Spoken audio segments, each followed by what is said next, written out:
রাধা রানীকে সবাই বলে কৃষ্ণ কলঙ্কিনী।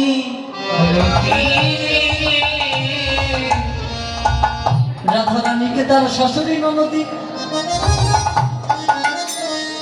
ওই কৃষ্ণ নামের আদি অক্ষর ক পর্যন্ত বলিতে দেয় না। রাধাকে নীল শাড়িতে পড়তে দেয় না। ওই রাধা রানীর কালো মেঘের দিকে চাইতে দেয় না। কৃষ্ণ কালো বলে রাধা রানীকে বেনি গাতেও দেয় না।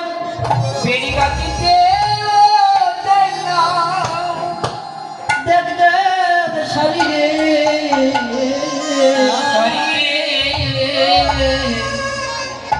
আজকে যদি এই অবস্থায় আবার রাধা গোবিন্দকে বৃন্দাবনবাসী দেখে ফেলে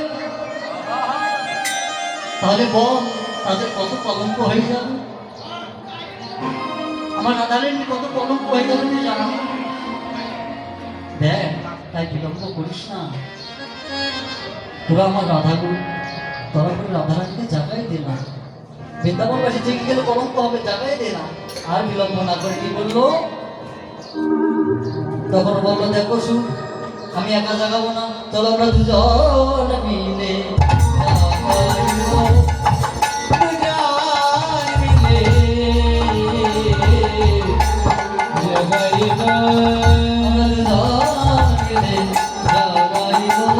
আমরা দুজন মিলে জাগাইব। বলি জয় রাধে শ্রী।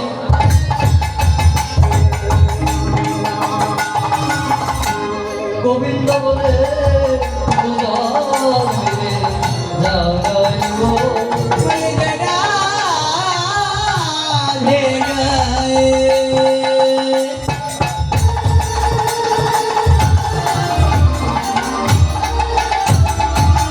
গোবিন্দ বলে দুজন মিলে জাগাইব। আজকে তারা দুজন মিলে রাধা গোবিন্দের জয় ধ্বনি দিতে লাগলো। জয় রাধা গোবিন্দ কি, রাধা গোবিন্দ কি, রাধা গোবিন্দ কি। শুনি দিতে বলরাম জাগিল রাধা মাধব, শুনি দিতে বলরাম, আর শুনি দিতে বলরাম জাগিল রাধা মাধব, শুনি দিতে বলরাম জাগিল রাধা। পরতহি মৌখ প্রকালা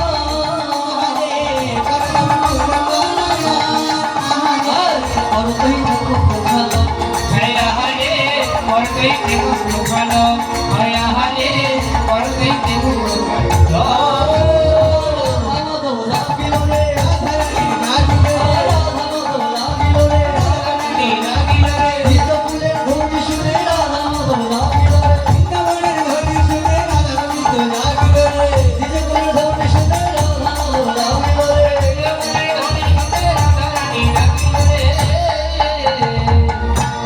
আজকে আমার রাধা গোবিন্দ দেখে গেল নিজে বলেন ধনী শুনি। তাই আজকে সঙ্গীগণ কি করছি, রাধা গোবিন্দকে মুখবাদে মুখখলন করালো। ও মায়েরা মুখবাদে মুখখলন কাকে বলে গো? মুখের মধ্যে মেকআপ করে দেওয়া, তাই ওই যে আপনারা এখনকার যুগের মেয়েরা পরে না, কি কি জানি দেয়, হ্যাঁ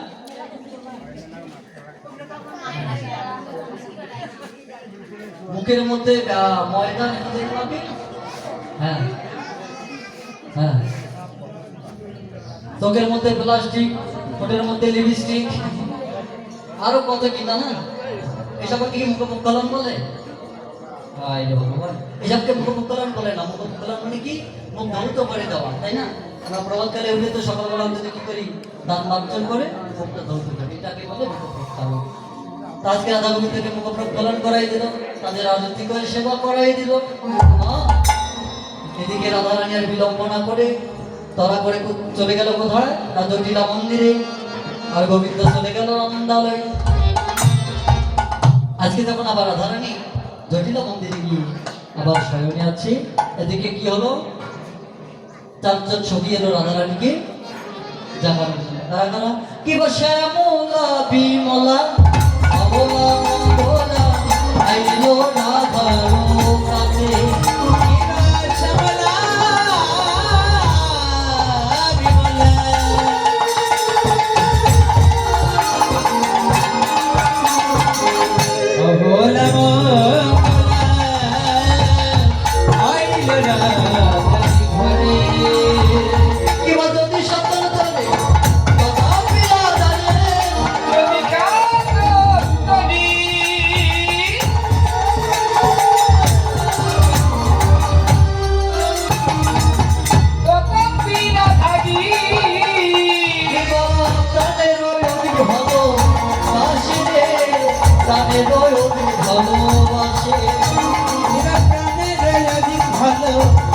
ভালোবাসে প্রাণের ভালোবাসে রাইকে বলো ভালোবাসে রাইকে বলো ভালোবাসে কেননা তাই আমার কৃষ্ণ ভালো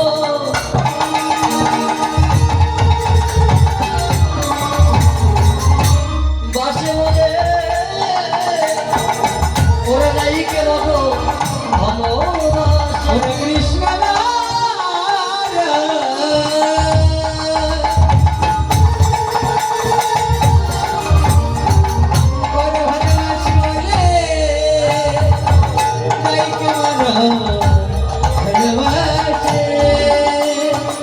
রাই আমার কৃষ্ণ ভালো বাসে বলে ওরা রাইকে বলো ভালোবাসে।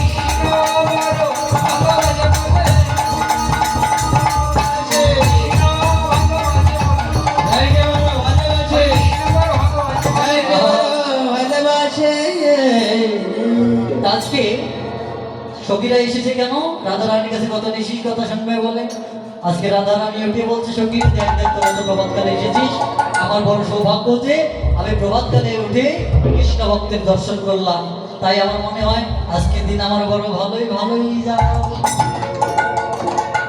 তা সখী শোন শোন, আমরা তো এসেছি কেন জানি এসেছি, কারণ আমাদের মনের অভিলাষ আমরা তোর বদনে কৃষ্ণ গুণের কথা শ্রবণ করবো বলে। তো ঠিক আছে, শোন শোন সখী, এই যে কৃষ্ণ ভালোবাসার কথা কত বলবো, এই ভালোবাসা তো আজকের নয়, শিশুকাল হইতে মধুর সহিতে পরাণে পরাণ আঘাত, না জানি কি লাগি কহবি গরল ভিন্ন ভিন্ন দেহা। সখী রে, এই ভালোবাসা আমার আজকে নয়, শিশুকাল থেকে ভালোবাসা, শিশুকাল থেকে আমি আমার গোবিন্দের চরণে নিজেকে অর্পণ করে দিয়েছি। তো সখী রে শোন, এই ভালোবাসা আজকের থেকে নয়, শিশুকাল থেকে গোবিন্দ অর্পণ। এই জন্য বলেছে বাবা, তোদের ভজন করতে হয় বা গোবিন্দকে ভালোবাসতে হয়, তাহলে শিশুকাল থেকে ভজন করে ভালোবাসা। তো যাও, রাধা রানী আমার কৃষ্ণ ভালোবাসার কথা বলতে বলিতে হঠাৎ করে দর্শন করে দেখে বেলির অনেকখানি অবসান হয়েছে, উদয় হয়েছে। এই জন্য বলছে, সখী রে আর বিলম্ব নয়, চল এখন স্নান করতে যেতে হবে। তাই ওকে সকালে স্নানে চলিল গৌরী, সকালে স্নানে চলিল গৌরী, সখীগণ সব আনন্দে ভরি। এভাবে সখীগণ কি করছে? সকালে স্নানে চলিল গৌরী, কাদেরকে নিয়ে? সখীগণদের সঙ্গে নিয়ে। তার কেহ বসন ভূষণ নিয়েছে, আবার কেউ তিলক চন্দন বা তৈল নিয়েছে, সকলে সবকিছু নিয়ে কোথায় গেল?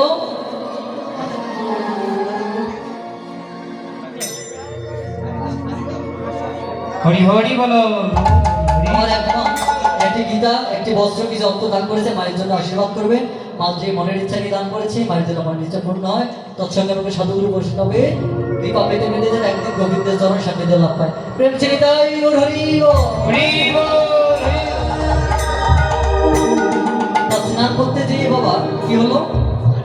স্নান করতে যেয়ে এদিকে আমার গোবিন্দ কি করেছে? আবার গোবেশ্বর মানে গাভী বস্ত্র চড়াতে এসেছিল ওই যমুনার তীরে। এখন হঠাৎ করে দেখে রাধা রানী আমার নাচতে নাচতে সখীগণদের সঙ্গে নিয়ে যমুনা স্নান করতে আসছে।